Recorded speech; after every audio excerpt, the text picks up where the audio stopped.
We are already live streaming on Facebook, and we're just going to have a great evening. This is just a good evening where we're going to discuss the impact of African excellence in America. And I know some people have asked me about the impact of African excellence in America. And what it is we're going to discuss tonight with our esteemed panelists, our wonderful panelists of professionals. We're going to talk about, the impact that we as Africans are making in America, whether it is in education, whether it is in science, technology, engineering, and math, whether it's in sports, whether in any specific field, finance, accounting, wherever we exist in medicine. There's so many of us who are Africans in diverse fields, right? In many disciplines.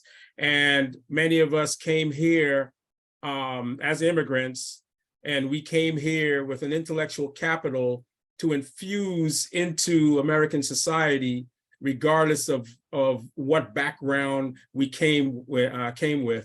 Now, I know tonight we have a diverse panel of professionals. We have Mr. Bio Bropley, who is the Executive Director and CEO for the Liberian Association of Metro Atlanta. We have Madam Chinwe Okoye. Madam Chinwe is also known as the First Lady of House District 102.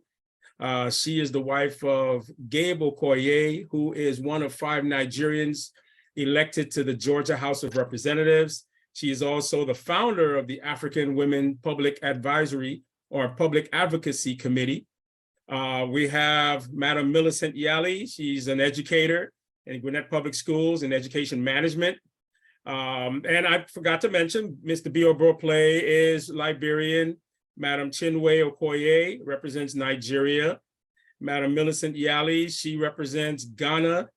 And we have Dr. Ajitu Wadajo, who represents Ethiopia. She's an author and represents many other disciplines. So we thank you all for joining us this evening. This panel, I tell you, when we talk about, when we speak about celebrating African Immigration Heritage Month, when we talk about African heritage, I'm a Guyanese born in the Cooperative Republic of Guyana in South America, and have been connected to the African community for many, many years. Being, a Guyanese, our Caribbean culture is so much similar to African culture. And many of my African brothers and sisters have heard me say, what you experience and what you eat and how you dance and how you celebrate African culture, we do the same in our Caribbean countries because we are the descendants of Africans. So we are all linked, we're all connected, right, to that umbilical cord that's tied to the continent of Africa. So we are here this month celebrating African Immigration Heritage Month. This is the second year that we're celebrating African Immigrant Heritage Month here in the state of Georgia. It is made possible with a House resolution, presented by the Georgia House of Representatives. And so it gives us that distinct honor of celebrating our heritage. So tonight I am going to get started, just tell you a little bit about me. And also I'll begin to introduce our panelists, and then, we'll go right into the questions. Now, this is a discussion formed around the impact of African excellence in America. So we're gonna get to know our panelists and get to know a little bit about them and what they do and their contributions in the spaces where they exist. All right. This is one African ecosystem, so we are glad to have the participation of our panelists this evening. So my name is Austin Thompson.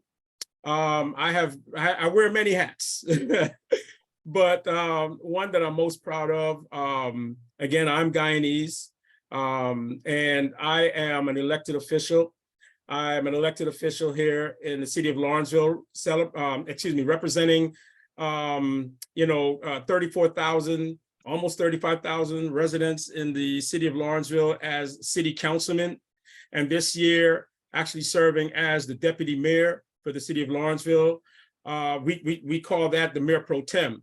I'm also a business consultant.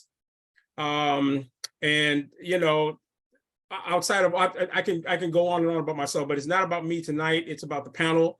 I enjoy doing these workshops. I enjoy doing these panels. I enjoy doing the conferences I do, because there's so many of us, when we look at where we are in our respective spaces, it is so important for us to connect and engage one another, because leveraging the expertise and leveraging the experiences of one another can really lead to tremendous things down the road. So I'm just glad that we had this panel tonight, and we're going to again learn a lot about our panelists and talk about African Immigrant Heritage Month and the impact Africans are making with all of the excellence and the intellectual capital that we have brought from our countries to infuse into American culture. All right. So I'll begin to introduce our panelists, our esteemed panelists, and I'll begin with Millicent Yali, representing Ghana. Millicent Yali is a dedicated, certified educator with a passion for shaping young minds, born and raised in Ghana, West Africa. She has undergraduate and graduate degrees in education from the University of Education, Winneba, Ghana, and Central Michigan University, respectively.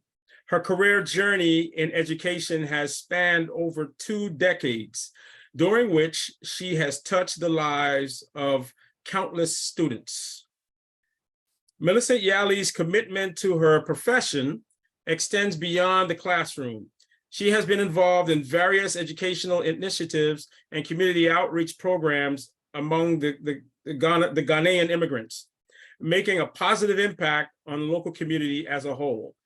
Millicent is a family-loving person and a mother to 3 children, Davida, Prince, and Emmanuel. Her interests are in children and youth development, socioeconomic development, self-development through education. She enjoys cooking and gardening as hobbies. Welcome, welcome, welcome, welcome, Miss Millicent. And I know, what is your favorite dish? Don't say jollof rice. Say something other than jollof rice. Oh, of course, jollof rice. Ghana jollof rice. We'll go with jollof rice. And we know if we were in person, we'll have some jollof rice to eat tonight, right? If we were in person. All right, I'd like to go on now with another one of our panelists, Mr. B.O. Broplay. He's the CEO of the Liberian Association of Metro Atlanta. Originally from Monrovia, Liberia, Mr. B.O. Broplay is an experienced digital marketing and e-commerce professional with a wealth of business experience with major multinational corporations, including Ogilvy and Mather, AT&T, and Home Depot, and has recently joined Napa Auto Parts as a digital merchant. He also has extensive experience as a strategic organizational consultant for nonprofits all over the world. He has held multiple executive roles with AIESEC, and he's going to tell us a little bit about that, the largest student-run nonprofit in the world, and served as chairman of the board of advisors of AIESEC at the University of Georgia for nearly a decade. He currently leads the AIESEC alumni chapter in Georgia and serves as membership chairman on the national board of directors of AIESEC's alumni organization called AIESEC Life. Mr. B.O. Broplay is a former co-chairman of the board of directors of the Liberian Association of Metro Atlanta, LAMA, an organization that supports over 25,000 Liberian immigrants in Georgia, and currently served as the executive director since January 2022. Mr. Broplay is happily married and lives in Atlanta, Georgia with his wife and 5-year-old daughter. Welcome, Mr. Broplay. Thank you so much. And my little story about Mr. Broplay, years before I met Mr. Bior Broplay, I met his brother Borby. And Borby and I used to attend a lot of networking events together. And he never told me he was a twin. He never told me he was a twin. Here, 6, 7 years later, I'm at a church service for Bishop Solomon Faraj at his church, and Bior was one of the speakers. And I'm going to run up to this guy, and I'm like, Borby, hey, what's up, man? I ain't seen you in a long time. He's like, I'm not Borby. I'm like, what do you mean you're not Borby? I thought he was playing a joke on me, right? And I'm like, so Bishop Faraj came over to me and said, no, that's Bior, that's Borby's twin brother. And I'm like, what? So yeah, that was really a surprise, man, to find out that Borby is a twin brother, and I'm running up to this guy. It's a good thing your brother's a good brother. You know what I'm saying? It's a good thing he's a good guy. Absolutely. So welcome. Thank you so much for joining us tonight. Thank you, Austin. Next, we have Dr. Ajitu Wadajo. She's an author and actually participates in many different spaces, right? We're going to learn about that tonight. Born and raised in Ethiopia, Dr. Ajitu Wadajo has more than 30 years of experience in the areas of women empowerment, healthcare, community and economic development, and social policy. The NGOs she founded in both Ethiopia and the United States helped underprivileged women and families with services that build self-sufficiency and policy change advocacy that lift barriers. She holds multiple degrees, including diplomas in community nursing, and as pediatric nurse practitioner from colleges in Ethiopia, a Bachelor of Arts in Human Services from Metropolitan State University, an Executive Master of Public Affairs from Humphrey School of Public Affairs, University of Minnesota, as a Bush Leadership Fellow, and a PhD in Christian Leadership from Christian Leadership University. She has received awards and recognitions from the governors of Minnesota, Metropolitan State University, the Department of Homeland Security, and KARE 11 News for her commitment to bring about a positive change in the immigrant community of the Twin Cities metro area. She has traveled extensively for study tours, trainings, international conferences, and workshops, and has witnessed firsthand the need to address our shared problems. She now resides in Atlanta, Georgia, where she spends her time writing and serving on a nonprofit board as a president. So Dr. Wadajo, we thank you so much for joining us this evening. Thank you for being a part of this esteemed panel. Let me go ahead and just let some more folks in, and then we go ahead with the final bio, and then we'll get started, all right?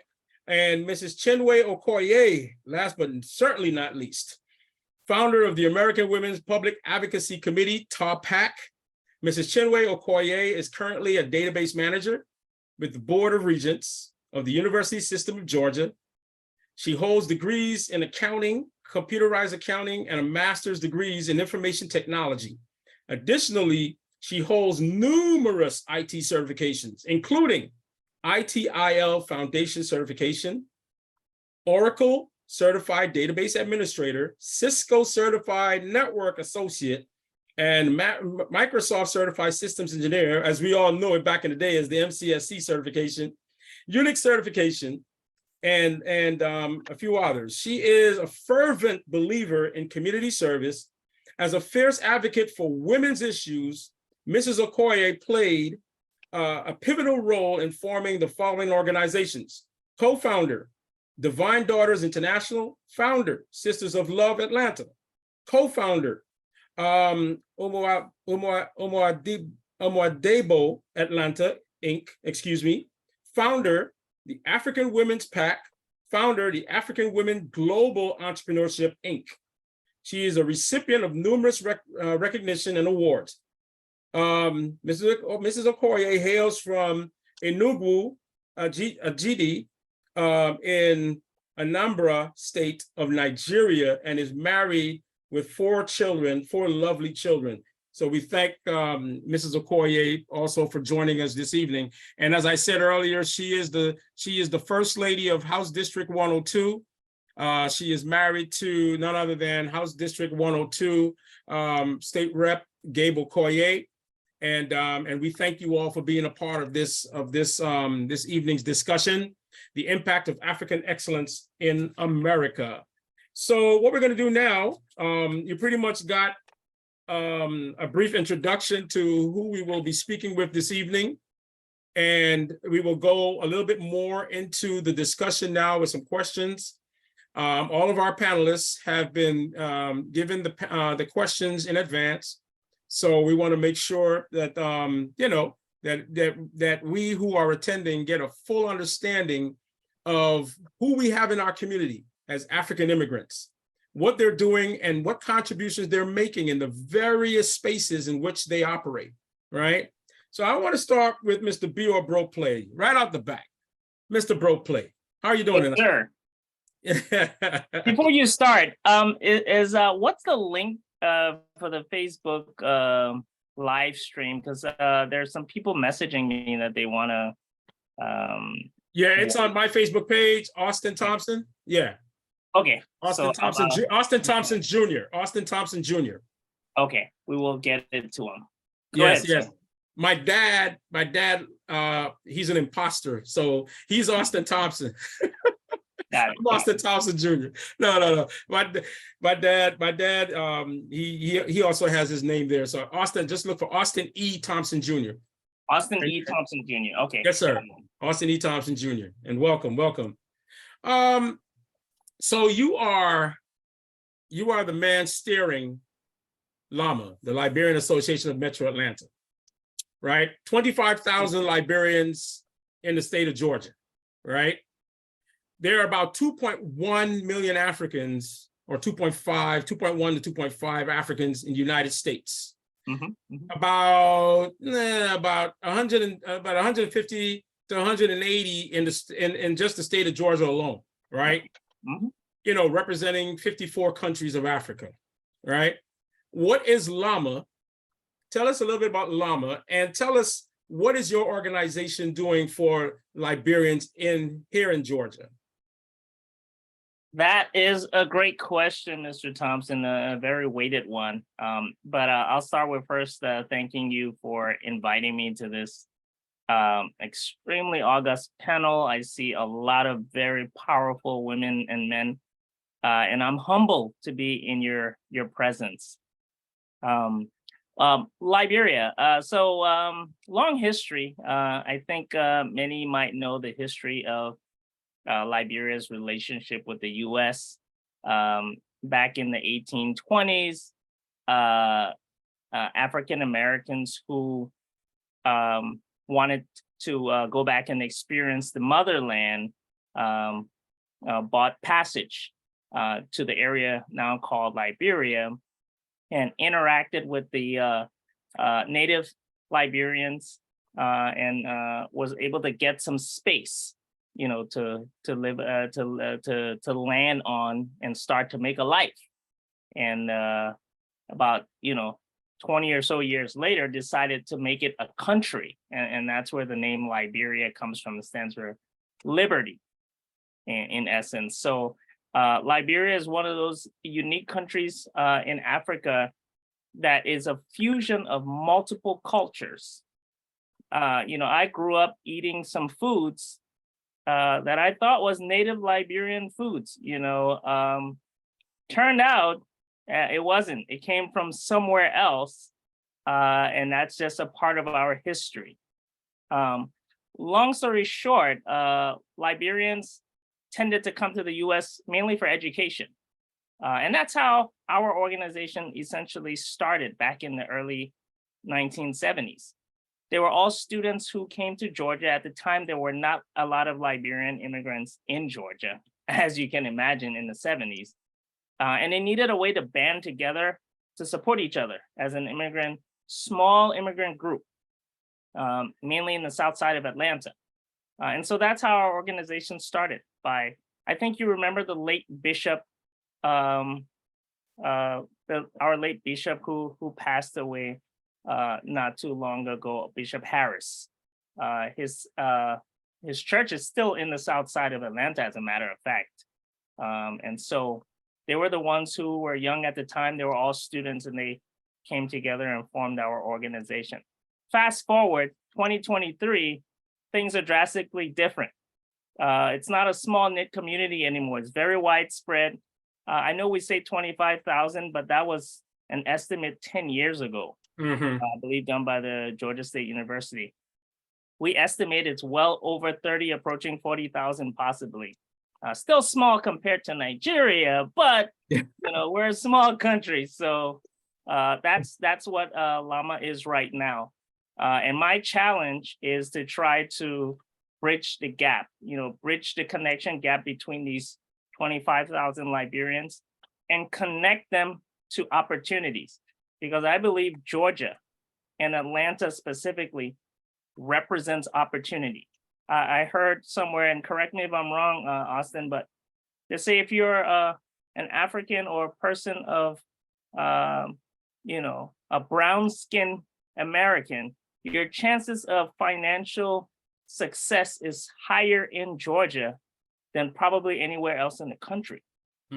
So if we're all here in Georgia, that's a huge opportunity. That means we're in a place that's rife with opportunity. And I believe my job is to connect my Liberian immigrants to those opportunities. And that's what I do every day. Right. And that's wonderful, because being of Guyanese, being born, not of Guyanese heritage, but being born in Guyana, I'm a former president of the Guyana Association of Georgia. I've been a part of several Caribbean associations. So we know the importance of forming our organizations and collecting, the membership numbers of those who are coming. Like you said, Liberians were migrating to the state of Georgia in the 70s, right? Yep. And bringing when we talk about the impact of African excellence in America, many Liberians were coming here with degrees and coming educated, right? You yourself in the finance space, right? You lived in Ghana. I think you spent some time in Sierra Leone, if I'm not mistaken. And according to your bio, you traveled to over 30 different countries. I mean, I haven't even gone to 30 municipalities in the state of Georgia. You know what I'm saying? You traveled to 30 countries. So that's great, because what you have done is expanded your sphere of influence in many of these countries, and you bring all that cultural connections with you, right? Because when we go to Liberian events, we see Africans and even Caribbeans, from different countries, participating in what you have to offer with Llama. So we're going to come back and talk a little bit more about Llama and talk a little bit about the Liberian contribution, right, in America, because it's important. It's important for all of us to know the impact that we are making in this country, right? And America, some people want to make it great, but we know making it great means with a collection of the intellectual capital that we're bringing from the continent, right? So we'll come back to that. And we'll leave Liberia and travel over to Ghana. We're going to travel over to Ghana, the former Gold Coast of the West African region. Ms. Millicent Yali, how are you today? I'm good. How about you? I am doing great. I'm doing great. And tell me, what does it mean to be Ghanaian? When you tell people you're Ghanaian, what are you conveying, right? Somebody asks you, Miss Millicent, who are you, or where are you from? I'm from Ghana. I'm Ghanaian. What does that mean to you? All right. Thanks so much for that question. And first of all, I want to say thank you to this panel. Thank you to you, first of all, and thank you to everyone else. And I also want to say thank you to Attorney Elaine.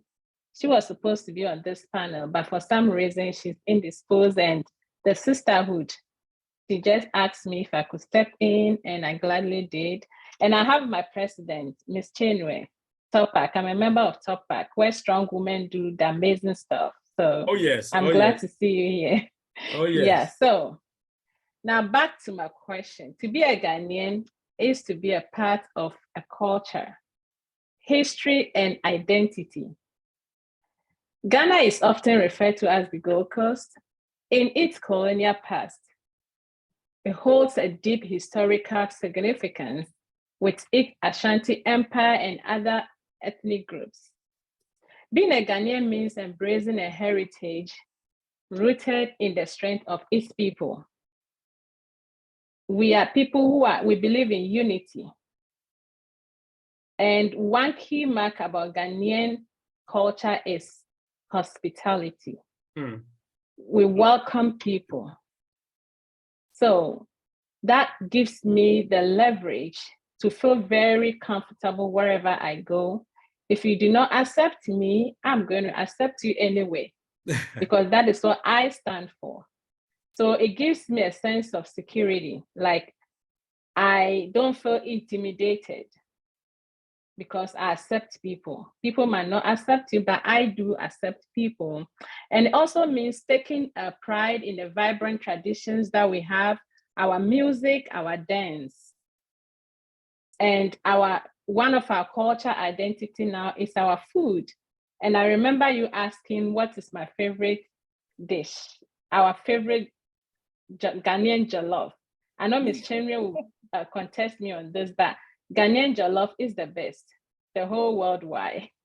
Yes, so for me, being a Ghanaian, that alone gives me, and it kind of puts me on that globe like, oh, Ghanaian jollof. So when I say I'm a Ghanaian, first thing that comes into mind is jollof rice. So we moved from the old time of the Gold Coast, and now we are learning more stuff about Ghana. Thank God for internet. Now we used to see Ghana or Africa as a whole in a certain perspective. Our kids used to see Ghana in a certain way, but because of the advent of technology and internet, now they see videos and they are seeing the real Ghana. And that alone gives us that pride, like our heritage is getting to know who we are and what we stand for. So for me, being a Ghanaian now is the best time to be a Ghanaian. And I know you're going to ask a question about return. I don't want to go there now, and I'll speak a little more of that impact on our heritage as Ghanaian and as an African community. Thank you. Exactly. We want to save that question for a little bit later, because that was a huge initiative, a huge event for Ghana, and for not just African Americans, but Afro-Caribbeans and Afro-Europeans and African people all around the world who were just like flooding into Ghana to celebrate that year of return, and which turned out to be the years of return, because long after 2019, people are just still flooding into Ghana. But we're going to get back to that. And definitely we want to touch on that. But what I want to get to now, Dr. Ajitu Wadajo of Ethiopia, welcome. How are you doing tonight? Dr. Wadajo, your mic is on. I think she's muted. Oh, okay. So let me. I have unmuted. Oh, there you go. We want to hear your beautiful voice. Thank you for giving me this opportunity. Yes, ma'am. Yes, ma'am. Thank you. So what is the significance of being Ethiopian, right? Who are Ethiopians? We hear so much about this beautiful country in East Africa, the seat of the African Union, in history, the only African country never to be colonized by the Europeans. So what is being Ethiopian? What's the significance of being Ethiopian? Very significant. When people ask me where I am from, I tell them that I am from their origin. Located on the East Africa between the equator.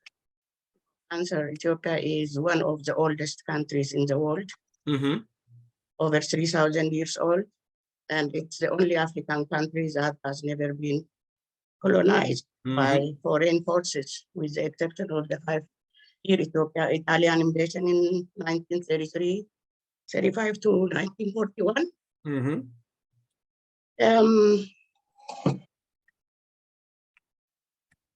archaeological findings confirm that Ethiopia is the origin of humankind.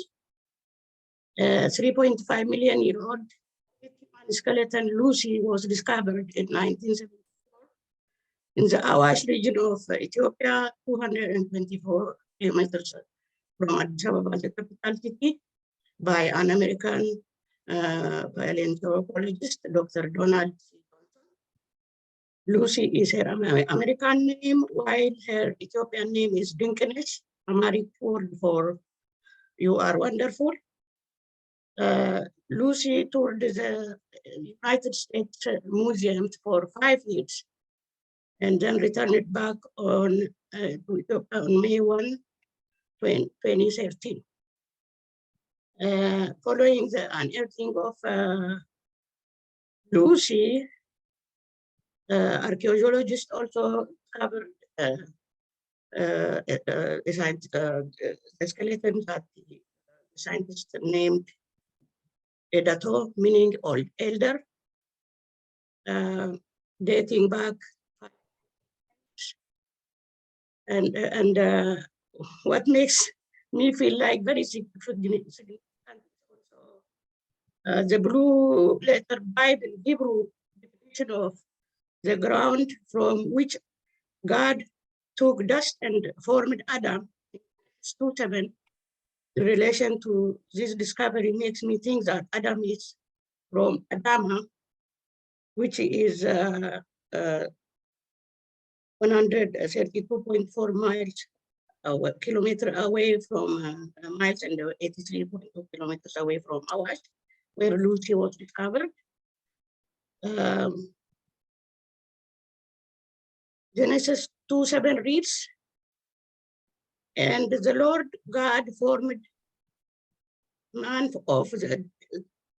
from the dust of the ground and breathed into his nostrils the breath of life.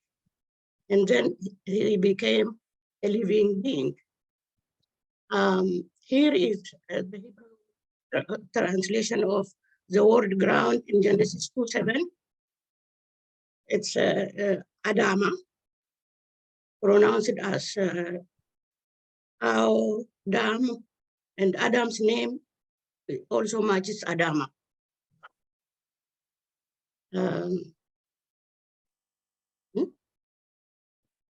Ethiopia is also the original coffee derives its name from Kaffa, its origin. As written in 1 Kings chapter 10, verse 1-3 in the Old Testament, the Queen of Sheba of Ethiopia visited King Solomon in Jerusalem. And Jesus said, the Queen of Sheba will stand up against the generation on the judgment and condemn it for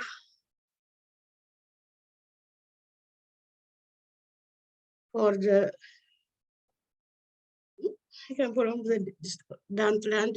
She came from the distant land to hear the wisdom of Solomon. I'm sorry for my stammering. No, it's okay. That's okay. It's Luke chapter 11:31, and this makes Ethiopians more significant. And to answer your question on who Ethiopians are, Ethiopians are sharing, proud, brilliant, and intelligent people. Let me give you just 4 examples of extraordinary Ethiopian Americans out of the many. An Ethiopian American biochemist, Professor Tasfaye Biftu, who has more than 60 American and international patents. He is so humble. And I hope he will forgive me for acknowledging him publicly. And example number 2 is an Ethiopian American NASA research engineer, Dr. Burhanu Bulcha, who developed a tiny high-powered laser to find water on the moon to help humans reside there. Number 3 is Kitao, Dr. Kitao, who invented, I'm sorry, my eyes. That's all right. That's okay. Dr. Kitao, he invented the spacecraft and the rockets to support planetary science research and exploration. He was one of the scientists who invented light dynamic simulator, advanced global satellite system, aerospace rocket mechanics. He died at the age of 57, 2006, from unknown cause. Surprisingly, these three scientists are from the same area in Kaffa, and this makes it look like Kaffa is also the origin of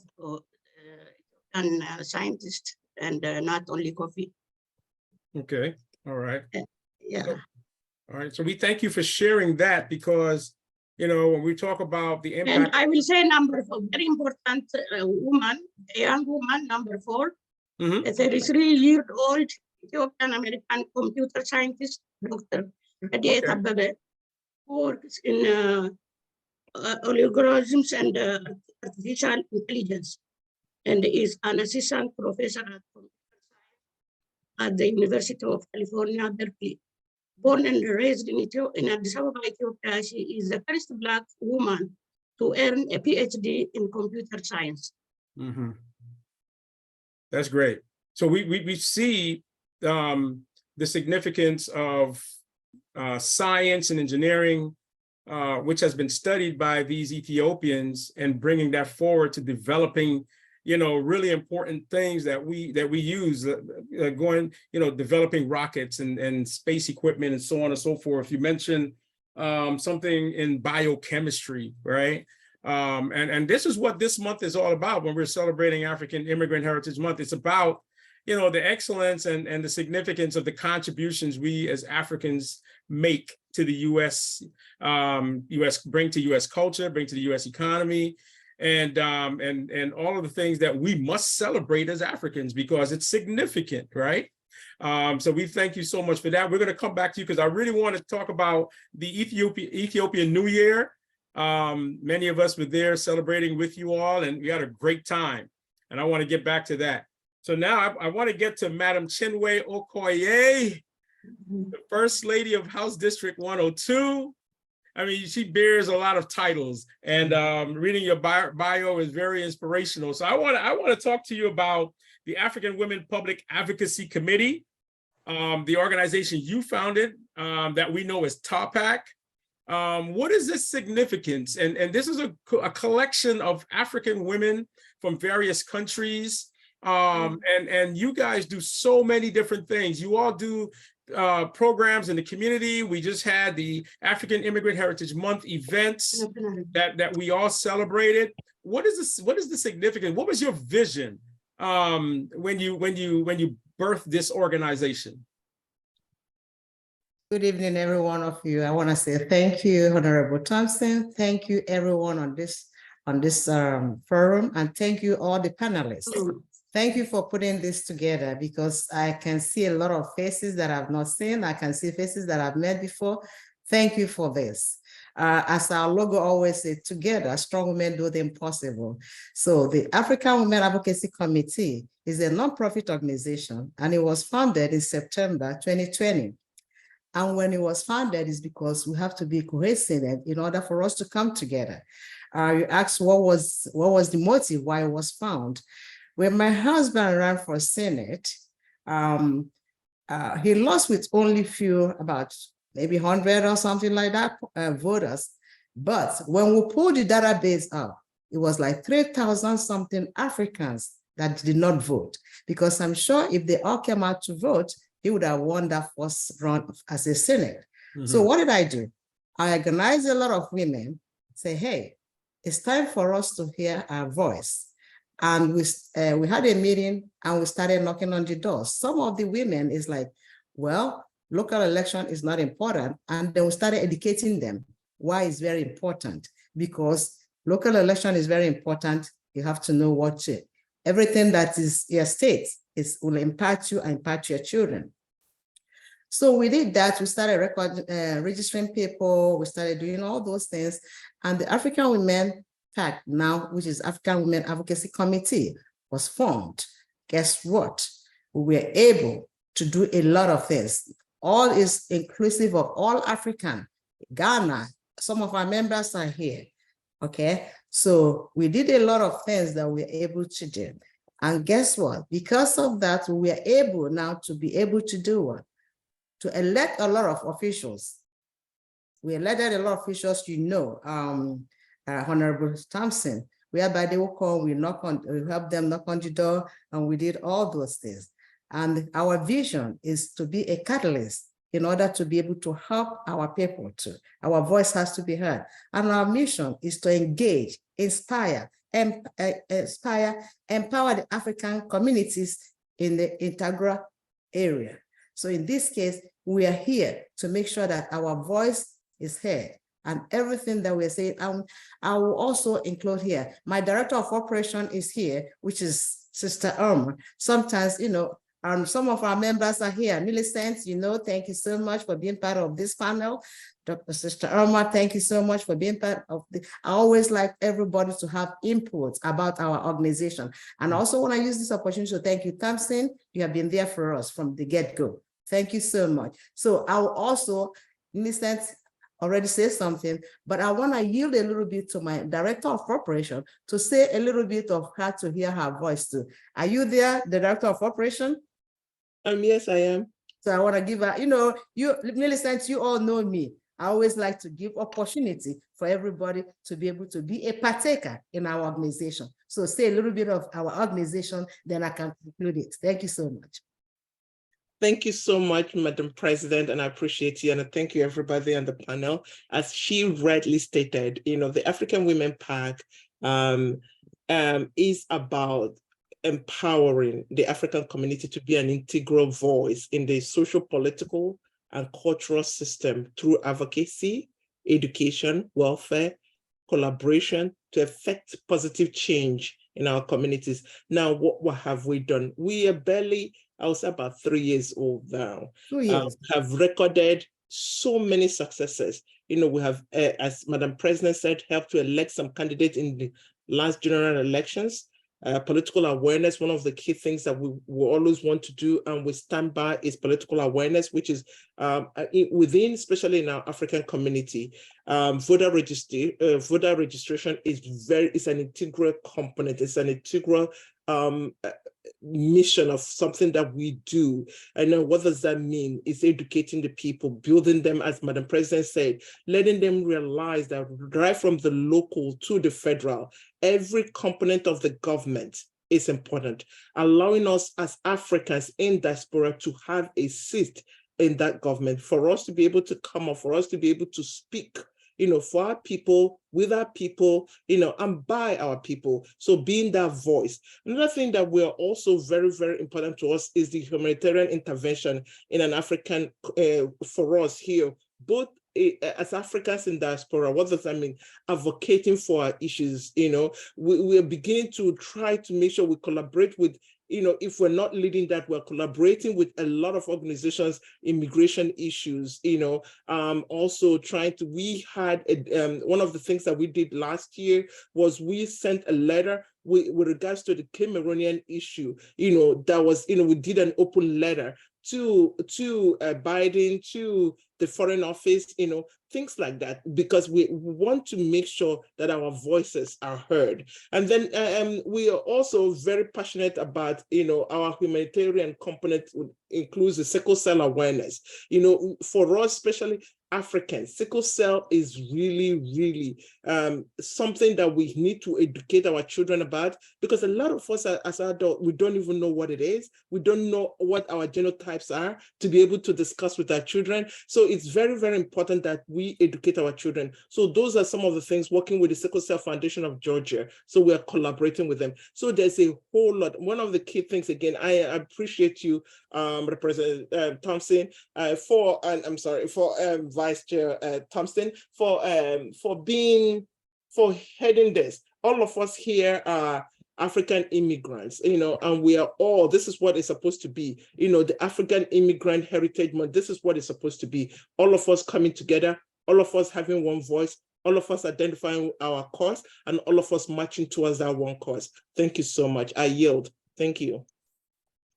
Thank you. So thank you so much. As you can see, I'm the founder at the same time, the president, but the key thing is that when we all work together, when we all listen to each other, when we all collaborate together, I think we can achieve a lot. In this case, that's why in these organizations, we let everyone that is part of this organization to be a partaker. Every idea is very important.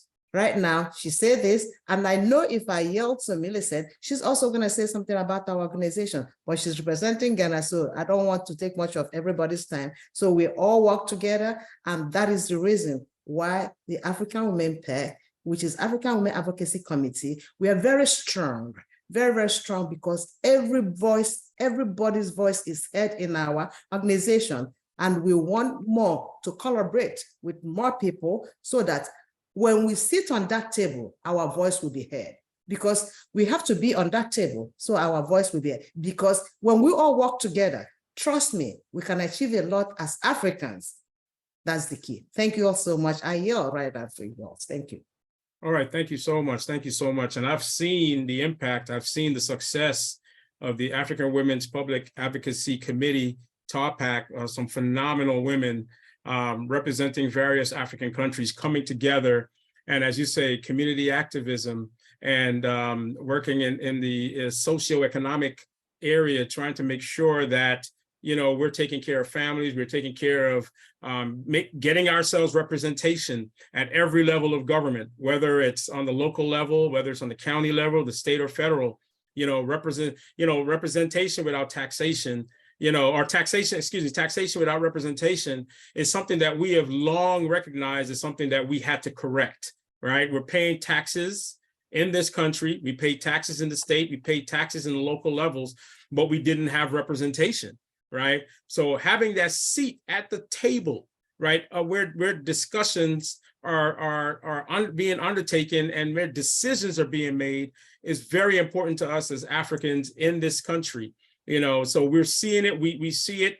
We see it as we go forward. We saw it in November 2021 with the election of our 5 Nigerian nationals to the Georgia House of Representatives, and to our Sierra Leonean sister as the Solicitor General in Cobb County.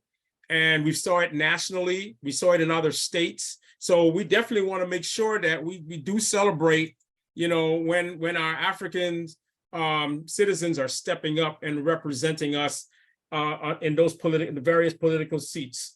And Mr. Broplay, I want to get back to you. Celebrating 176 years of independence this year. I had the privilege of attending that event for Liberia. You gave us a little bit about history of Liberia and how it was formed, but we also must recognize also that at the end of slavery, when slavery was abolished, those who were owners of the various plantations wanted to remove Africans from America, and that's part of why Liberia was created. They needed a place to send Africans back to, right? And Liberia was created. So we definitely have to acknowledge that as well. What is the significance of 176 years, and how is that an influence for the Liberian community and bringing you all together and coalescing around the objectives that you have as a community? That's a great question, Mr. Thompson. Thank you. But first, before I even dive into that, I just want to say I have enjoyed listening to all the other panelists. It just shows that the African movement, the African idea has so many different facets, and we're all doing well to put Africa forward. So thank you to the other panelists. So the way I like to describe Liberia, I like to say Liberia is not a Liberian story, it's an African story, right? I think it's important to keep that in mind. Bearing our history aside, where African Americans came to the continent, right, to reestablish a foothold in the motherland. That's all well and dandy. However, we're always careful when we say Liberia was founded or created. There's so many words because there were people there already, right? And those that came from the U.S. and moved back were minority, right? So it's a mixture of what was already there, the cultures that were already there, plus what was added, right? We all know there are always tensions whenever there's a mixture, but I always like to say it still represents an African journey, right? And what do I mean by that?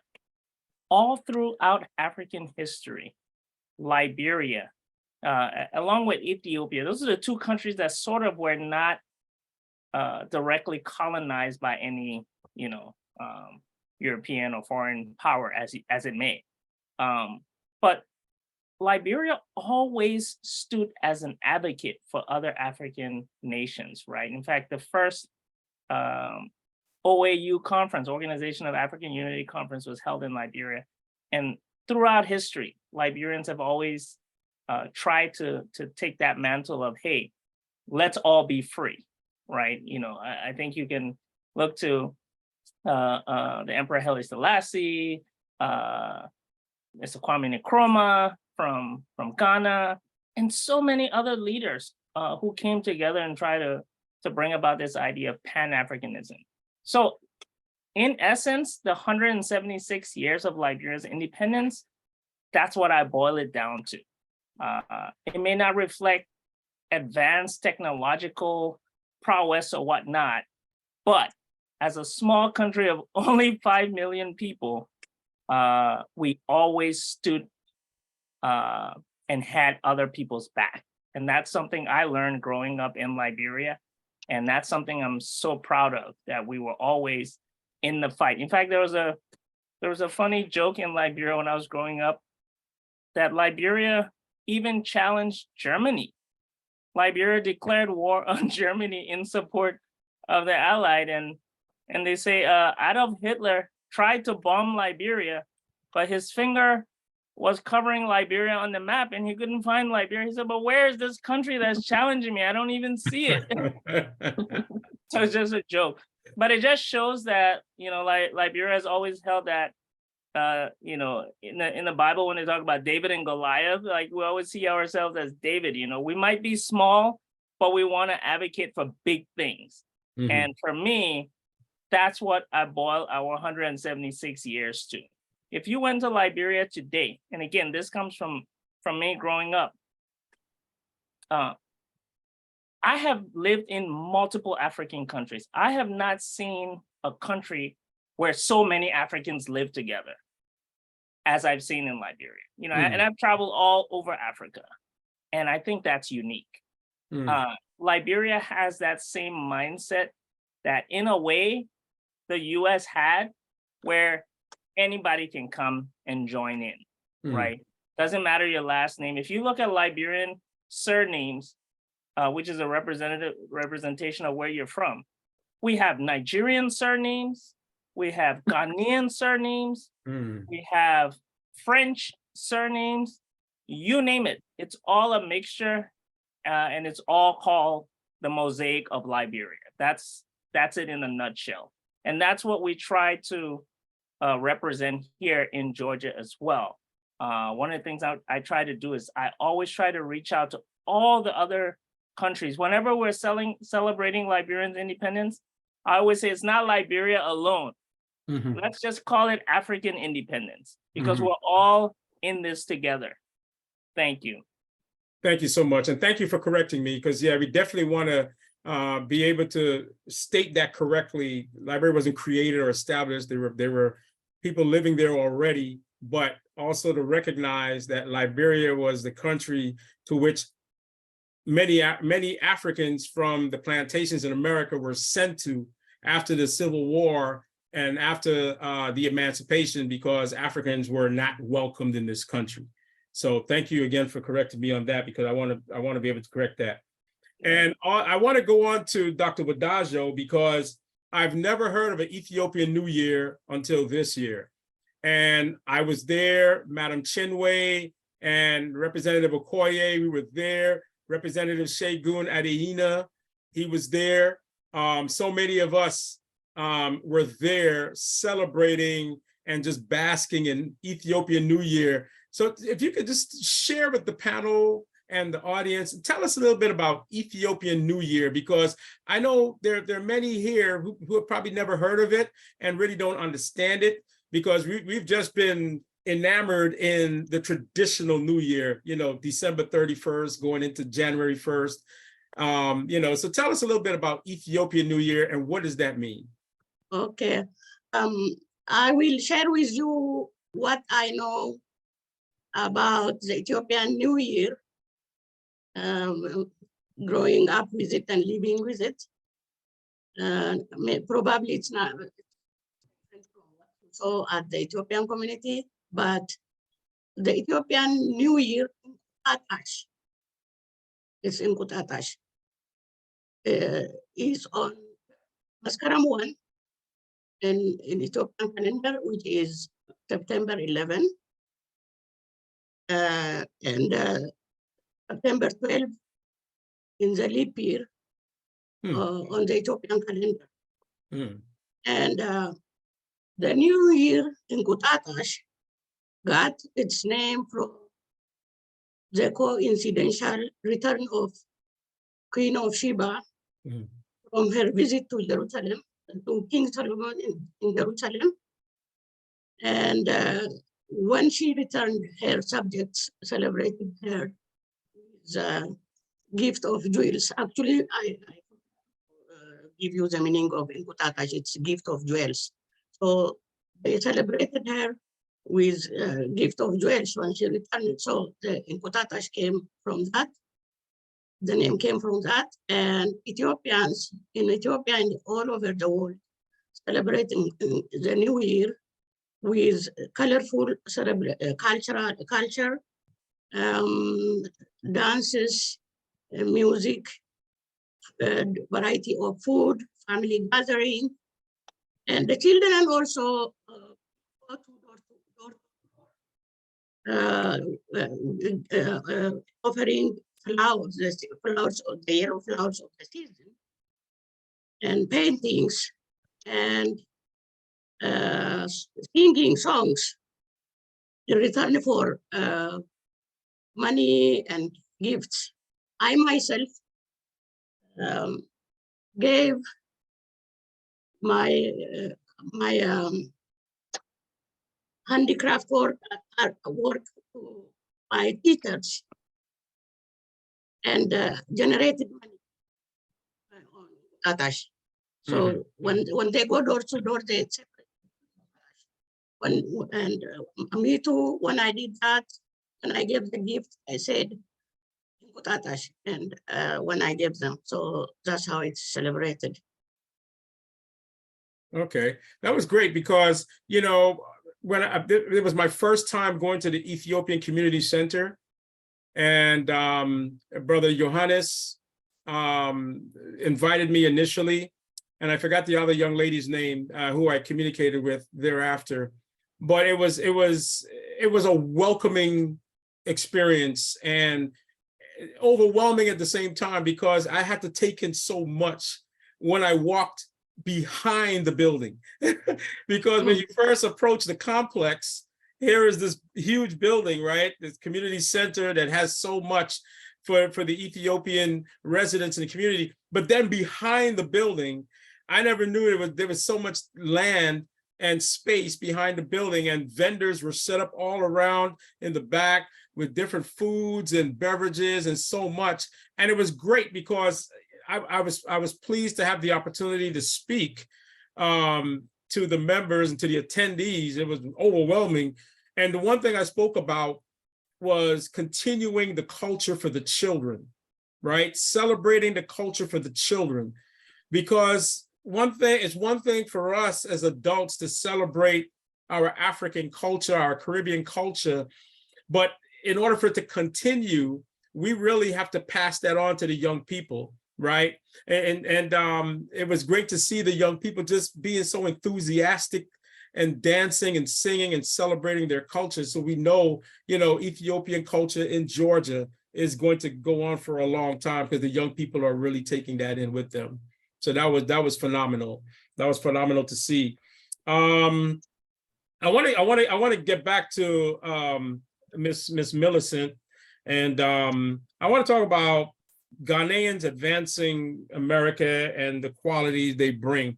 We talk a lot about the intellectual capital. We talk a lot about what Africans are bringing in terms of knowledge and expertise, and that drive, that ambition, right, to do well in America or wherever they end up, whether it's Europe, whether it's Canada, or even other African countries, right? So what do Ghanaians bring to America? What is it that they're bringing, right? I know, and one of my favorite speakers, Dr. Arikana Chiambari Kwa, the former AU ambassador to the United States, he always talks about the number of Ghanaian doctors in New York, and the number of Nigerian doctors in just LA alone, just Los Angeles alone. But outside of medicine, what else? Where else do we see Ghanaians flourishing? In what spaces? Thanks so much for another opportunity to share with you. Before I do that, let me go back to the ethics of my profession. So I know you did introduce me as an employee of Gwinnett County Public Schools, but I want to say that I don't represent my employees on this panel, and that I'm on my own, that anything that I say, I'm accountable for that. And I want to disassociate myself from the school district. Yes, ma'am. So thank you for the opportunity. Yes, ma'am. All right. So back to the question. Ghanaians bring a lot. No wonder we keep coming. So I'll just mention just a few, right? Okay, so first of all, being an educator, I want to mention education and professional fields. So Ghanaians have excelled in education in various professional fields. Many Ghanaian immigrants pursue higher education and enter professions such as medicine, like you rightly mentioned, and engineering. I have one professor called Bafo. He is an engineer professor at UGA, very close by. So that is typical example. He's doing amazing in our community. We have Dr. Odro, who is our well-loved, favored Ghanaian doctor in Georgia, precisely Lawrenceville. And he's doing an amazing job. And he's not only serving Ghanaians, but he's serving other communities as well. So just to mention a few. And then we have lawyers. We have lawyer Boachi, who is our favorite immigrant lawyer, and then other lawyers to other people. So just to mention a few. Now that is just about education and those in professional fields. Now talk about entrepreneurship. Ghanaians have also made their mark in entrepreneurship in the US. They established businesses in sectors such as retail, hospitality, and technology. Now talking about entrepreneurship, and again, our culture, we cannot talk about it without talking about food. So I have those very notable entrepreneurs very close by in Lawrenceville who are in African market business. And I'm sure probably most of us have ordered food from them before for their events. We have Ice Cafe, and then we have Honest Star, just to mention few notables. So, and they make a lot of impact into the economy of this country. They don't just employ Ghanaians.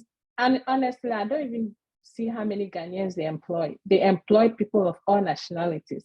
And those people pay tax, they pay tax to the system. So I would say through their entrepreneurship endeavors, they are helping this American to provide jobs for people and also give taxes that are used to improve our infrastructure system in the America. Now talk about cultural diversity. Ghanaians enrich the cultural tapestry of America through their traditions, music and dance and cuisine, like I already said.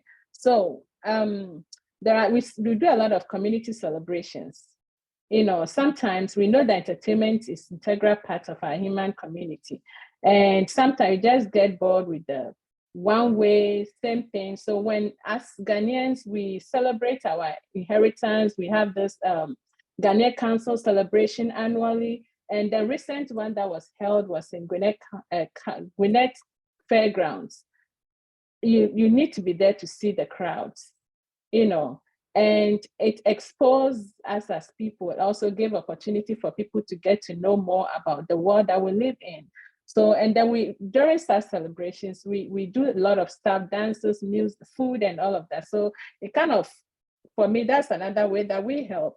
And we also help in community engagement. The Ghanaian communities in the US are often characterized by strong sense of unity and community engagement. They organize cultural festivals, support local charities, and provide mentorship to the younger generation.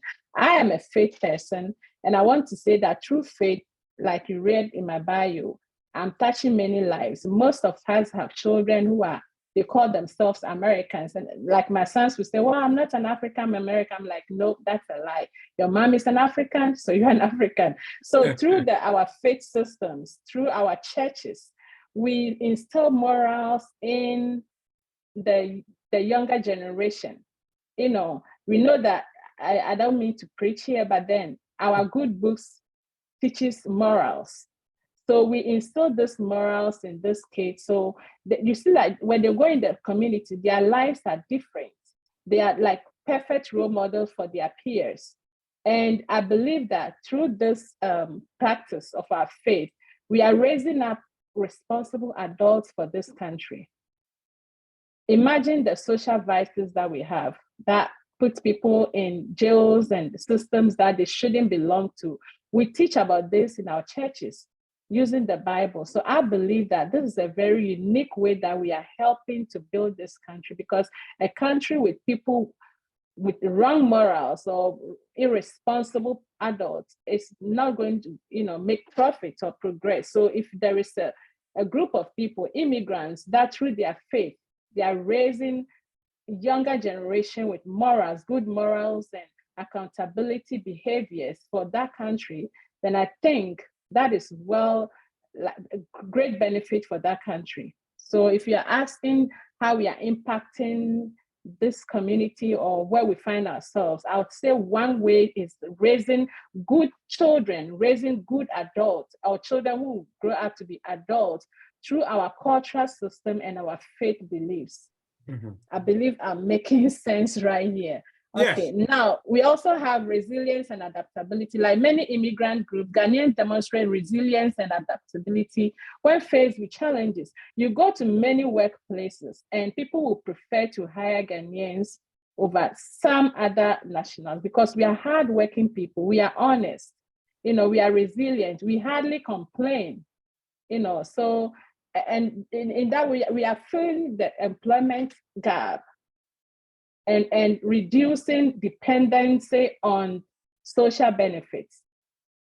So that is also important. Then when you talk about global perspective, Ghanaians, by virtue of their national background, often have global perspective. We can facilitate cultural exchange and business connections between US and Ghana, promoting international cooperation. So there is something we call AGWA. AGWA is, I think, African Ghanaian Opportunity Act or something like that. So it's just that it's kind of a connection between US and Ghana, where Ghanaians businessmen are able to import products from Ghana to the US. It's a kind of special connection, or let me call it, what should I call it? Initiative that allows Ghanaians to export or import goods from Ghana and then goods from America to Ghana. So I believe with our presence here, open up this initiative. So our presence here, when it opens such initiatives, of course, is building economy.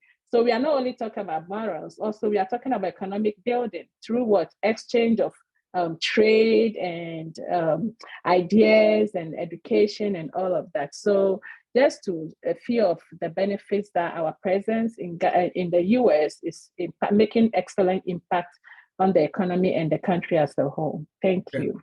And the one thing I have to say that all through my years in corporate, which extends beyond 34 years, dating myself, beyond 34 years, I have met so many different brothers and sisters from the continent, and I have been so impressed, right?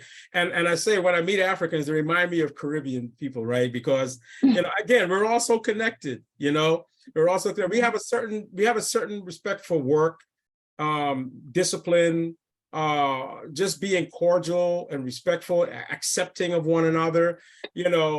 Some people have recommended to me to work in the public school system, and I'm saying to myself, in today's time, I don't think this is going to work. Because I'm very traditionally Guyanese, so there's a certain thing when I ask a student to take a seat or to put the phone away, I have a respect for the classroom. There's a certain behavior response I'm looking for, right?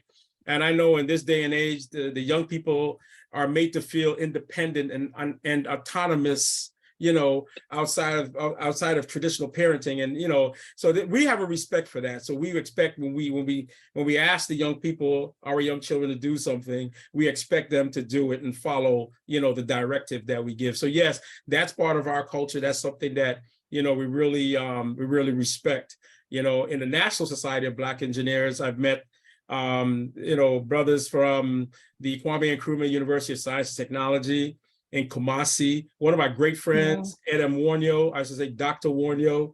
The guy's got so many letters behind his name. I told him he should go home and run for president.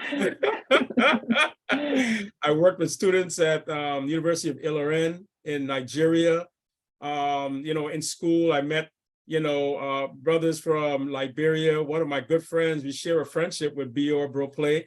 I just reconnected with him at that celebration, and a good friend of mine that I work with, Alemne Haile from Ethiopia, Dr. Alemne, well, not doctor, but he's a PE, professional engineer, and he's got some more letters behind his name. So, it just goes to show that when we talk about, the impact of African excellence in America, we see Africans from all these backgrounds, and they're coming here to America to extend their life, right? And bringing all of this intellectual capital and furthering their education, right? My brother Pierre Penda from Cameroon, came with a bachelor's in, I think it was chemistry, but then went back to school, got a bachelor's degree from Georgia Tech in mechanical engineering. And I mean, I can go on, but the African excellence is real, and the contributions being made should always be spoken and should always be recognized, So again, I thank you for your contribution. Madam Chinwe, we always talk about Nigerian excellence, right? The excellence of Nigerians. I gave a speech about 2 weeks ago at the Niger Delta State Gala, and I spoke about, I actually leveraged a speech that was given by PLO Lumumba, the esteemed attorney from Kenya, and we talk about Nigerian exceptionalism. I want you to talk a little bit about what it is to be Nigerian, right? What it is to be Nigerian, right? And the excellence that Nigerians exude in everything they do. There's this passion, right? There's this attitude, right? And sometimes it's sort of looked at negatively, but I always say, if they are a prideful people, learn from them, right? I always say Nigerians remind me of Jamaicans, because Jamaicans always get rubbed the hard way because Jamaicans are very prideful, right? Very prideful people. But what it is to be a Nigerian, let us know a little about that. Oh my gosh, where will I start? Oh, thank you once again, everybody. I just wanna, a lot of things, Nigerians, you all know. Have you heard about Anthony Joshua, who is the world heaviest Boston that won the championship? Okay. Nigerians are hard workers, seriously. We are well educated, okay? And not that we are proud, but we are very, when we wanna do stuff, we want to make sure things are done and we collaborate. For example, when we are doing stuff, we pull our brothers and sisters to make sure we are doing things together. Okay, so Nigerians, there's a lot of, Nigerians, there's something that we call ourselves. When we want to do something, make sure those things are done well. I don't know if you heard about a doctor who operated a child, the mother in the womb. Yes. Okay, that's a Yeah. Nigerian doctor. That's a Nigerian doctor. Okay, can you imagine that? And you can see we are well educated. We are well business people too. And there's a lot, if you know about Afrobeats musicians, Mhm. all the musicians, top musicians, I'm proud to say that Nigerians are top of #1, okay? And about oil, even though the oil is not, we are top oil, oil crude, but let's not go into that route again. But we Nigerians are very hardworking, very educated, okay? And as my sisters has mentioned, we trained our kids to be able to be respectful for everyone. When everyone you see, oh, auntie, uncle, and we're very proud of that, to train our children to be able to do that, okay? And you see Nigerians, have you not, a lot of Nigerian doctors, medical, I can see two of them here that are medical doctors on this line here, Nigerians, okay? So we are very proud and we contribute a lot in this country, okay? Because a lot of things that we do, a lot of them, my sister mentioned about restaurant. Yes, if you Google, then Nigeria is the first one that have African restaurant, okay? And also have food. From there, they started buying from Nigerian stores and all those things. And then Ghana, and my brothers and sisters, they started opening their own too. So Nigerians are number top of one. Okay, that's the key. And if you notice, we have a lot of degrees, bachelor's degree, doctorate degrees. We make sure our kids are well educated. We make sure that our kids are well educated. They are well educated because we valued education. We valued educations, and we also valued our marriages. We respect our husbands. Okay. And people say, oh, we are very proud of ourselves. But guess what? Because Nigerians, if we look at how many percentage of Nigerians, like you said, 5 Nigerians wants House of Rep. And I want other countries to be part of it. That's why we call Africans. Africans, we work together. Yes.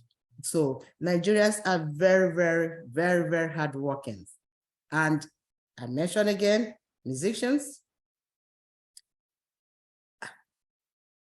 doctors, store owners, name all of them. You can never go anywhere without seeing a Nigerian on top. I'm sorry to say this, my brothers. Yeah.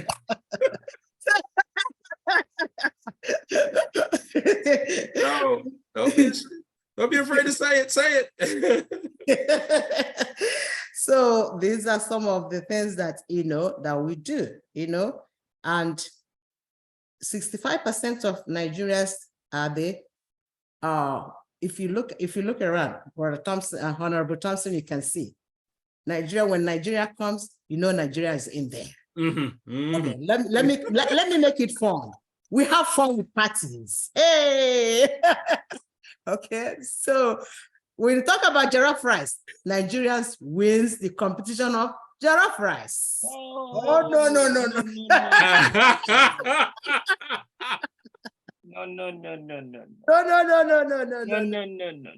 Okay, no. Afrobeats. Who are these musicians? The Afrobeats, Nigerians, isn't it? Is that right?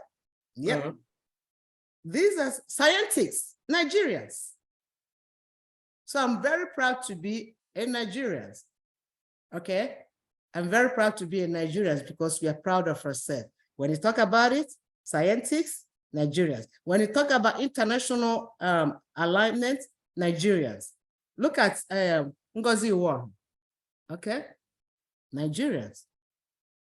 So we valued our education, and we valued our, whatever we want to do, we make sure that we do it very right, okay? Nigeria is on top.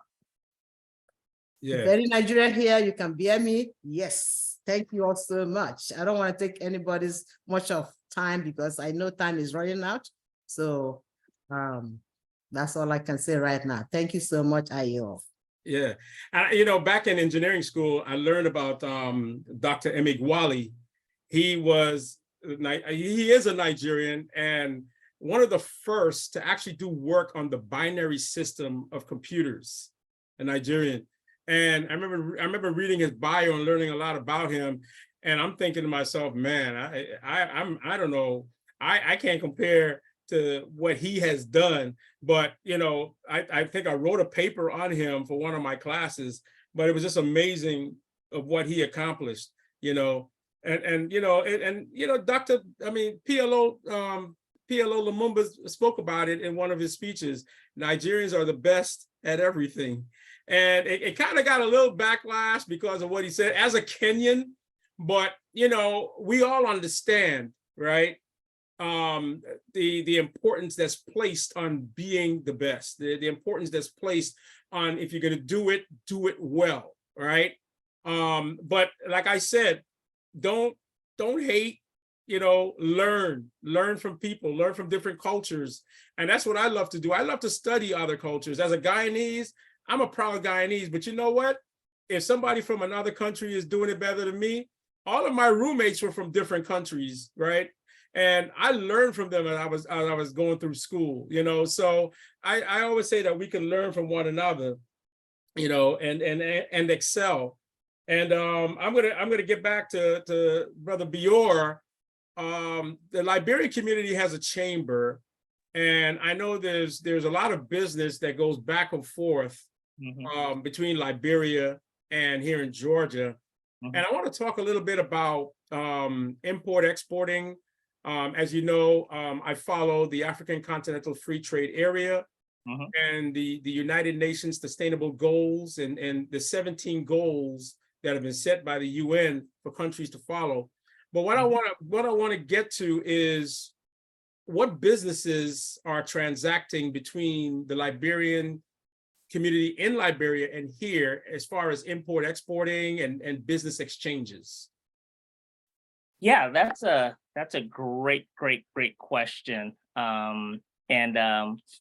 There's so many facets to this question. And as you know, one of the strategic pillars for my organization is we're not a business organization per se. We just want to help to channel our members to resources that can help them in business, entrepreneurship, and whatnot. So we do partner with a number of organizations, and I will point out a few of them, right? So we have an initiative that we are spearheading here in Georgia. So Georgia, Washington, D.C., Philadelphia, and Minnesota. It's called the Liberian Diaspora Exchange. In this project, I think I mentioned it to you in the past, it's funded by the USAID, and the goal is to help connect the 500,000 diasporan Liberians, most of whom are in the US, to Liberian entrepreneurs and business opportunities in Liberia. So this platform is creating that connection between our two entities, right? Because you know, I'm gonna address one of the other questions that you have. And my brothers and sisters on the call, we're all immigrants in a way, so we know what we're talking about. Immigration, one of the benefits of immigration is that it takes you from a place of low resource or low safety into a place of higher resources or higher safety. Once you're in that opportunity, your job is not to lock yourself in and forget about where you came from. Right. Your job is now to make a bridge back to where you came from. Because they even say this biblically, right? Nobody becomes powerful unless they first leave their shores and come back. You have to go out, gain power, resources or whatnot, channel it back in order to make your home strong again. And that's the goal of that initiative. And it is gathering steam. It's a whole platform, online platform. It has a mobile app, and the adoption is going through the roof. What are the economic veins that we're trying to target here? There are so many. Traditionally, Liberia has been known for mineral wealth, iron ore, gold, diamonds. Agriculturally, rubber was a big staple of Liberia and helped Liberia get through some really tough times. The Firestone organization primarily had a lot of rubber plantations in Liberia. But then again, you look at fruits, because Liberia has a very, very great weather for growing fruits and other and vegetables. But then seafood is also huge. The challenge with all those things that I just named is processing, right? You want to be able to process that stuff at home in order to get maximum value. Because if you just keep shipping out raw materials, people are going to take advantage of you, and they're going to process those raw materials and make much more on it than you are. I'm talking to a couple of people, a couple of business chambers who are working with us to try to facilitate commerce between the two countries. And I'm channeling my members towards those organizations. So for example, just a typical example of a phone call that I will get. Someone calls me from Liberia and says he has 5 containers of palm oil, and he doesn't know what to do with it. He has no means of processing it any more than it has been tapped and gotten down from the palm tree, and he just needs to get rid of it. He has no factory to process it to make it any more valuable than it already is. So my job then is to figure out who we can channel that person to, that business person to, here in Georgia or anywhere in the US, to see how they can help them get that export going, right? That's just a typical example.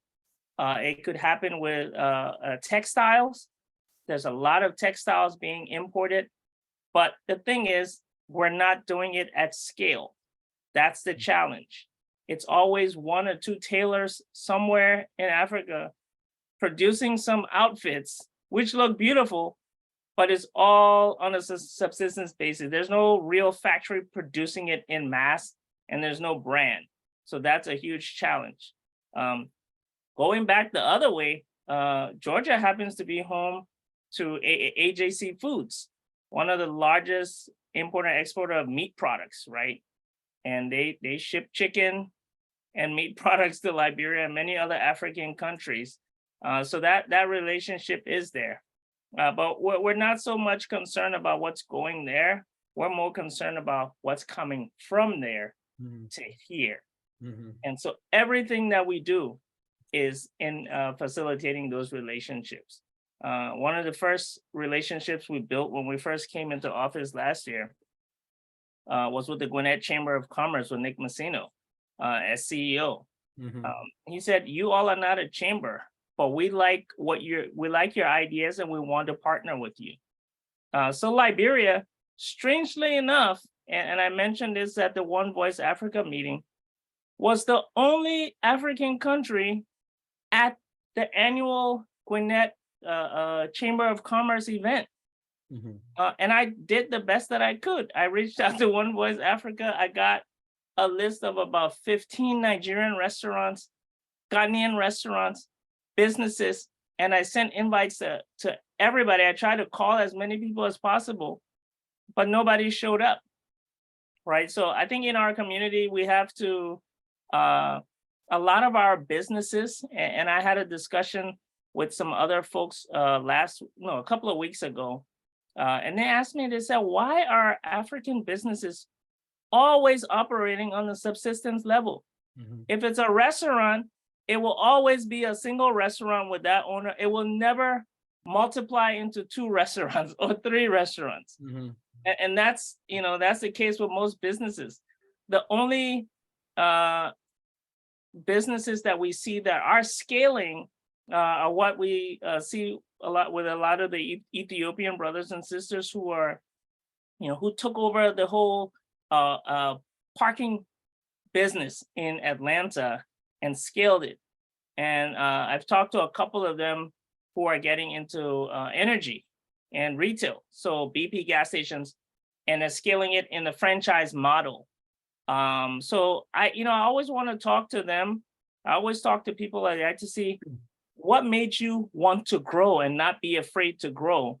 Because so many people, I'm not speaking about other African communities, but in my community, they are really afraid to grow. They think that growth puts you at risk, so to speak, right? I don't want to grow beyond my one restaurant or my one store because I don't trust anybody else to manage the store. So I want it to be just me and whatever I make for my family, that's it. I don't want anything more. And what happens is those businesses actually die. They don't grow, so they end up dying and becoming stagnant. So those are things that just keep me passionate. If we're not able to take advantage of the power of Georgia and Atlanta to build wealth, as we see other Africans businesses here in Georgia, Nigerian businesses, Ivorian, that we talk about the Ivorian Energy Company, Ethiopians and Eritrea. A lot of Africans are making a huge impact on the economic front here. We just need to encourage our other brothers and sisters, give them the tools so they're not so afraid to step into that realm. So that's where I'll end. And that's where my passion is right now. Again, I'm not a business organization. I'm a community-based organization, but we want to partner with businesses to give the tools to our Liberian brothers and sisters to leap out in faith. And it's really important what you said, that many of these businesses are developing as a subsistence model, and they're not really expanding beyond that one restaurant or that one store or whatever. And I think that just comes from, again, like you said, there's fear. There's fear of the unknown. There's fear of taking the risk, right? I've done many of these workshops where we discuss these things. Recently, as you know, I did the building the Black economy, parts 1 and 2. We spoke a lot about that. So I think what it is that we have to put in place, a system where we are showing these businesses examples of success and giving them examples on the pathway to success, and saying that, hey, yeah, okay, fine. They're businesses, they're business owners, entrepreneurs who want to expand, but they just don't know how to leverage the expertise, right, that's in the environment. Yeah. It starts first with searching, identifying, opening your mouth, right? It's like getting access to resources. You got to go out and network. You got to do the due diligence to know what's out there. So with some of these businesses, we have to literally meet them where they are, take it to them. You're absolutely right. And I just want to say really quickly, one of the people who is doing some really, really great entrepreneurial stuff, not only here, but in Liberia, with the cell phone based business. My brother, Snowlaw Broplet, who's on the call right now, there's a company called My Watchman in Liberia, where it's cell phone based. It's basically providing emergency services to people in Liberia where there are no real organized emergency services on your cell phone. So if you have like a gender based emergency, right, there's an app that you can signal, and authorities will be alerted and come to you. Full disclosure, he is my brother, but he's on the call right now, and I have had the opportunity to interact with that company, not only with our community, but other communities and other entities here in Georgia have reached out to them to say, hey, we would like to partner with you. We'd like your. So in fact, there's a magazine called International Focus that reached out and said they specifically want to speak to the founders of My Watchman in Liberia because they like what they're doing, and they've won some awards for innovation. So it's this mindset that we want to spread to other businesses to say, hey, don't be afraid to put your head out there. Don't be afraid to get us a consultant to support you. So I just want him to, Snow, if you're on the call, very, very quickly, just tell Austin and the panel, what is My Watchman and what you've been able to do. Just 2 minutes, please, because we're behind time. Oh, okay. Good evening, everyone. My name is Snow Bropley, co-founder of My Watchman, and it's really a last mile emergency response app. Think 911. How here in the U.S. when you hit 911, the ambulance, the fire service, and the police show up. Well, in emerging markets like Liberia, and we're actually going to Kenya right now, that's not the case. You actually have to dial those places individually. And so that's one problem we're solving. The other problem is access to that is usually at the middle class or above level. We're actually changing that, where we're making sure that that access, like folks who sell in the market, like market women, vulnerable communities are able to have access to that. So that's kind of like partnerships with the telco, partnership with like some NGOs, although we are a for-profit organization, and actually partnering with like healthcare providers and so forth. So that's in a nutshell. And, we have won some global awards. We're actually going to be going to Ethiopia to receive our award for Global Startup of the Year in West Africa. So they're paying our way to go to Ethiopia. We're going to be, very proud of it. But we actually see this as Africans actually solving problems because we understand the context, right? We understand the context and we can actually solve that. So glad to, share any information. Bjork can give my contact. Yeah. But yeah, so thank you, Bjork. Yeah, and I'm going to ask, I failed to do that in the beginning. Please, everyone, put your contact information in the chat. We want to know who is participating in this discussion. And we want to be able to, just to build relationships. That's what we're all about, building relationships and building connections, We've got about 20 minutes left. I want to open up the floor.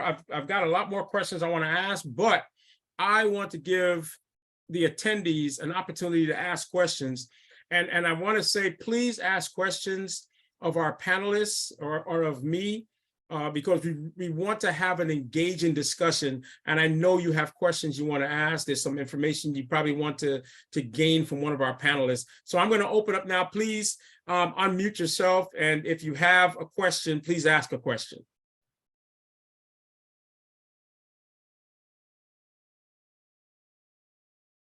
Anyone?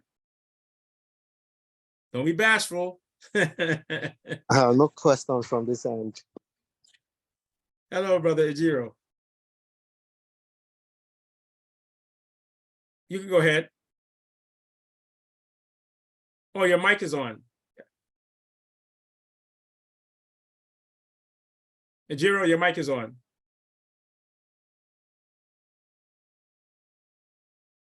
You're asking a question?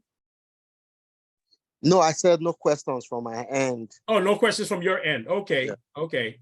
No problem, no problem. I just want to make sure that we give the audience a chance to speak. So I want to get. Wait, can we ask questions? I have a question. Yeah, you can. I have a question for you. Yes, please. Hi. Thank you so much for what you guys are doing. The Liberian that's Chamber of Commerce, right? No, this is the Liberian Association of Metro Atlanta. So okay.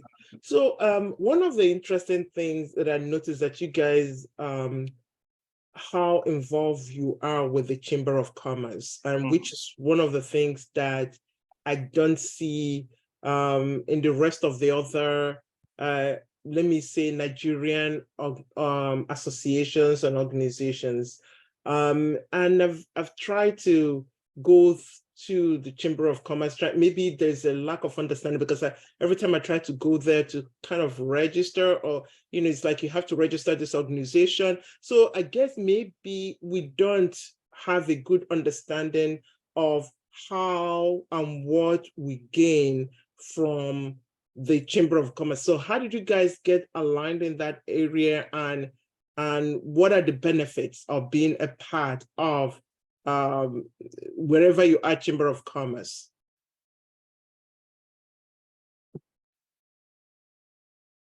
That's a great question. Thank you so much.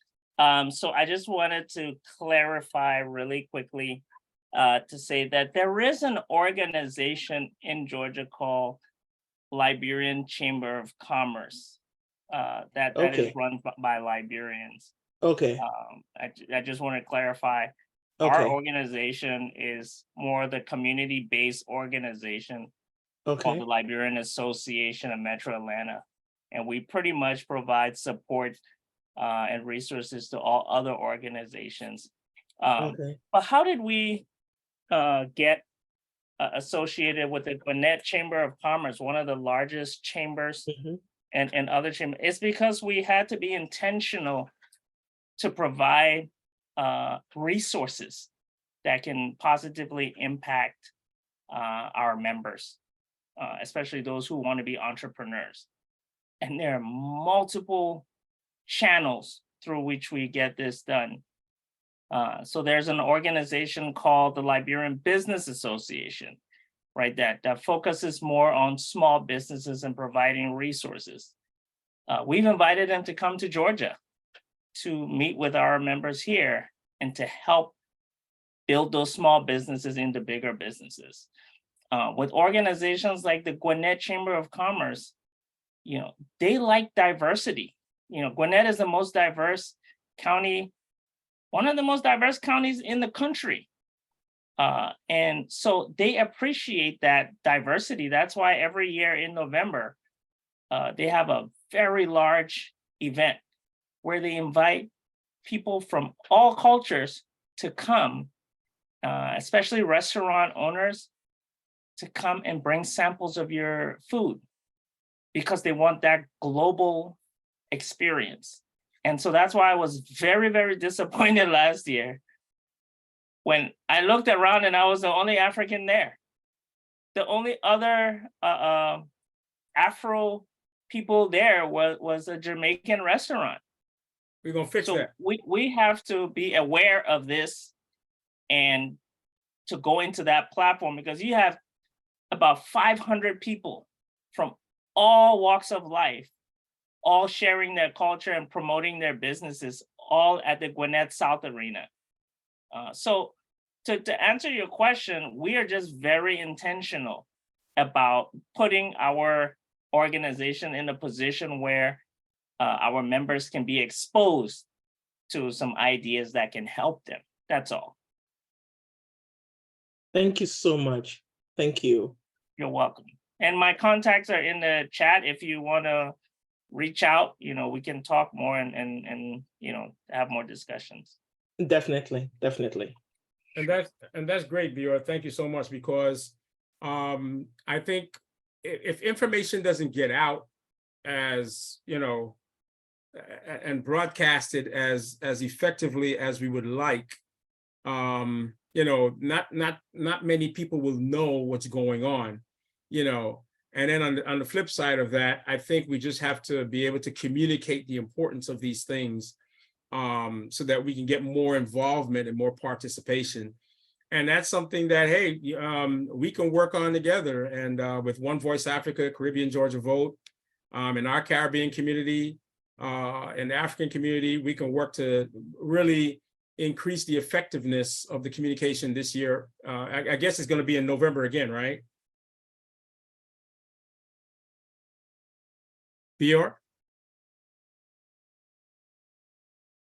Is he still with us? I think he fell off. Well, okay, all right. Well, so I'm gonna follow up with Bior on that and get that information out. Miss Uma, you have another question? Yes, I'm about to drop out, but I just wanted to say something quickly. Mm-hmm. I like the topic. This was Honorable Thompson. You said this is the last component of the African Immigrant Heritage Month. Yes, ma'am. And this is wonderful, and it's amazing. All of us that showed up here. Again, the African Women Park initiated the African Immigrant Heritage Month, and all of us, and I just want to give you all of the, I don't even know how to thank you for what you're doing in the African community and how and the Caribbean community and bringing all of us together. So this is what we are hoping that the African Immigrant Heritage Month is all about. It is all about each and every one of us. In as much as the African Women Pack led the vision, led the, the kickoff of it, but now it should be owned by each and every one of you that are here. And so we are expecting, that next year when we do this, that all of us coming together, all of us working together, we continue, because there's so much, if we come together as the African Immigrant Heritage Month, there's so much that we can impact in Georgia and nationwide, in terms of the libraries, in terms of the education, in terms of, making sure the African history are taught in schools. So we have to think beyond our small, individual communities, but own this Heritage Month. It is very, very important. So again, I thank you, Honorable Thompson, for kicking this off for us. And then we will see more of this next year. Thank you, my dear sisters and brothers. I'm sorry I have to leave, but just wanted to conclude with that. Thank you, everybody. Thank you, Madam President Chinwe. I'll talk to you guys later. Thank you. Thank you. I just want to thank the African Women's Public Advocacy Committee for, welcoming this concept and this idea. These panels actually were birthed out of the whole COVID era, and because of COVID, we all went virtual. Many of my workshops and my conferences were in person, so I just expanded, now on the virtual platform, and decided, hey, I would love to bring members of the African community together for us to have this wonderful conversation of the impact of African excellence, because this is something that we must talk about. The impact of African excellence. As much as our history, there's an attempt to erase our history, we have to continue speaking about it. We have to continue promoting it, and we have to be proud of it, because it's the only way that our culture and our history will be preserved, is that we continue to promote and talk about it. So I really want to thank the African Women's Pack. I want to thank Sister Lois Harris, who organized the African Immigrant Heritage Month Festival at Blackburn Park in Brookhaven, and the exhibits at the Gwinnett Justice and Administration Center, as well as the opening ceremony. She's the chair of those events, working alongside Ms. Chinwe and the rest of the ladies of the African Women's Pack. So thank her for that, and definitely thank them for allowing me to do this.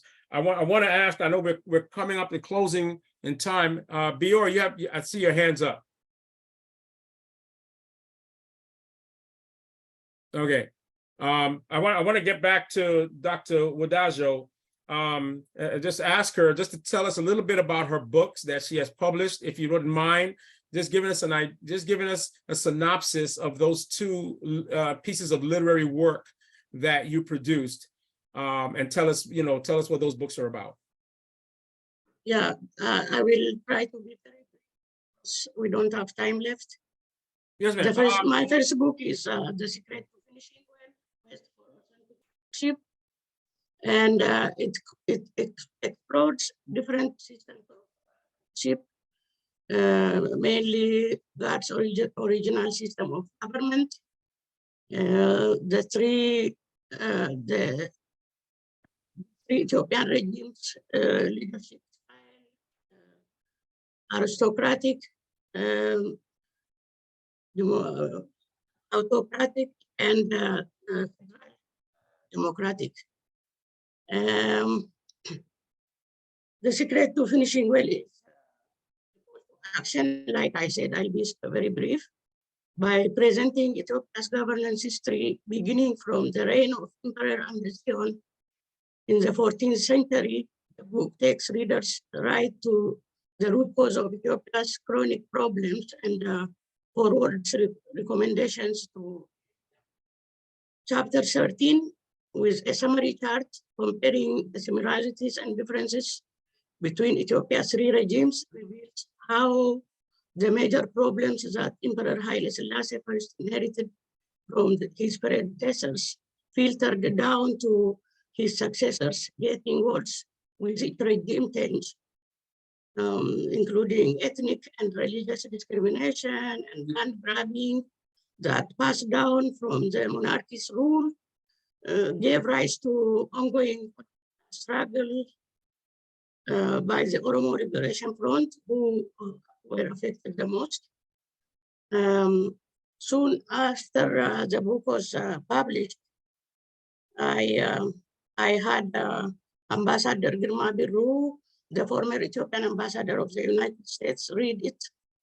And I did so in fear of retaliation because the book exposes with evidences in appendix the lack of governance in Ethiopia, the PPLF-dominated government of Ethiopia. To my surprise, the ambassador applauded me when he met me in his office in Washington, D.C. in September 2014. He also encouraged me to send the book to the former Prime Minister Haile Mariam Desalegn and his deputy, assuring me that he would call them and tell them to read it.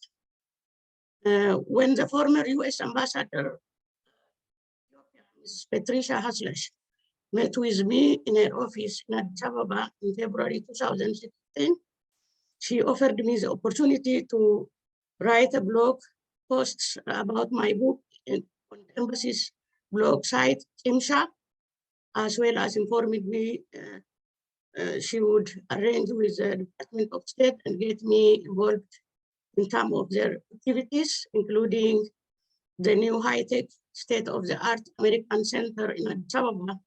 She had reopened under the name of Colonel John Robinson. Chapter 14 incorporates in its pages the invaluable contribution these aviation, Ethiopian Air Force and airlines in their early stages, laying a strong foundation on which the Ethiopian Airlines achieved the success it boasts today as one of the world's leading airlines. I have Ambassador Patricia Haslach's permission to mention her in this updated edition. My second book, titled A Purposeful Life, was released on June 30th this year and is currently available through Amazon, Barnes & Noble, and many book retailers and bookstores around the world. The book's sales rank is one bestseller title, but I won't be sure how well it's selling until I see my first royalty check. I will be very brief on this one too, because you can read up to 15 pages for free on the website of those book retailers and booksellers on the website. So my purposeful life, I will skip and say my memoir, I will be short, like I said. My memoir walks readers through the various and unbearable tribulations I faced in my childhood, marriage, and career, inviting them to witness the incredible perseverance, optimism, and the faith that as a saint with the help of God, and inspiring my readers to find their place and make a difference in the world for many others. So A Purposeful Life details my life's journey from my upbringing. Oh, what's going on? Am I there? Yeah, you're here. You're there. So it describes also since I founded NGOs, I founded in Ethiopia and in the United States. In the book, I explained the advocacy role I played for two policies that are at work in Minnesota. Number one, I participated in and testified at the Senate hearing of the bill that was enacted in August 2004, exempting foreign qualified nurses in Minnesota from the TGFNS certification process and allowing them to take their NCLEX RN exam after fulfilling Minnesota's requirements and practice nursing. Number two, I played a substantial role in the new rule that was officially adopted by the Minnesota Board of Barbers and Cosmetologists. Cosmetologist examiners on May 15, 2006, exempting hair braiders from state cosmetology licensing requirement. Also, the nonprofit I found obtained special consultative status with the Economic and Social Council of the United Nations in 2003, based on my experience with the Women's Health Alliance that I founded in Addis Ababa. And I also include that the Ministry of Women's Affairs in Ethiopia was initiated my input from my study tour experience. So I think I will end my book here. Okay. So you can, like I said, you can read from the website with the website of those booksellers up to 50 pages. Okay. All right. Thank you so much. Thank you so much. That's great, because we definitely want to also acknowledge your literary work and the work you're doing as an author. So just, I have your information, and if anybody wants to follow Dr. Adagio, we definitely get in touch with me and I get you the information. Our final, before we go, I just want to say thank you to everybody, because we've reached our 2-hour mark. I just want to say thank you again for joining us this evening. This is a wonderful opportunity for us as Africans and friends of the African community to come together to talk about the impact of African excellence in America. This is a recognition that we have to own. These are achievements that we have to own and we have to promote, and we have to, protect, again, as the history of Africans are being threatened, not only in our textbooks, but in our schools. So we have to be the ones to own and tell our stories. We have to share and tell our narratives about us as African people, right? I want to thank everyone who's part of the partnership between Caribbean Georgia Vote and One Voice Africa. We worked earlier this year to produce the African Caribbean Community Summit in February during Black History Month. And we will be doing that again February of 2024. I want to congratulate again the 176 independents this year for Liberia, and to thank them for inviting the African community to come and celebrate with them, and to thank the Niger Delta region for inviting us to celebrate with them and to discuss some opportunities and issues and to this, just to talk about what it is that we can do to help the members of the Niger Delta region. To thank again the African Women's Public Advocacy Committee for the phenomenal events this September, and for being such a resilient group in bringing forth African Immigrant Heritage Month. And we thank the Georgia House of Representatives for the resolution, making this a significant recognition for African people of African descent, the African community. I'm just excited to be a part of celebrating our African heritage and celebrating our African excellence, celebrating our African achievements, because we are African people and we must say that and celebrate that proudly. To thank all of those who are representing us in positions of public policy and as elected officials, representing us in education and in business and entrepreneurship, in science, in finance and accounting and business and so on and so forth. education. We thank you all for representing us and representing, your people, your country, and those that look to you as an example and look to us as an example. I want to thank all of the attendees who came tonight. Thank you so much for believing in this program and supporting it.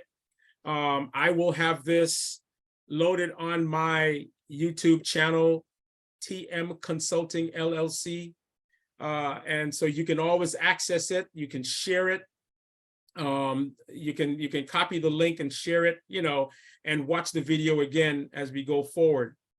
On October 5th, I invite you all to join us Thursday, October 5th from 6 to 8 as we continue the celebration of Hispanic Heritage Month, which goes from September 15th to October 15th. It overlaps the 2 months. And we will have a panel speaking about the Hispanic contributions or the contribution of Latinos in America. And we'll have 4 esteemed panelists discussing Hispanic heritage and what Hispanic heritage means to Latinos in this country. All right. So keep your eyes out, keep your eyes open. Definitely the One Voice Africa and Caribbean Georgia Vote. We will be having other events and other initiatives coming up. We thank you again for your support, and we look forward to your continued engagement. Let's continue the dialogue. All right. Thank you all so much. Thank you very much. All right. Thank you. Thank you so much. All right. Thank you for the opportunity. Yes, yes.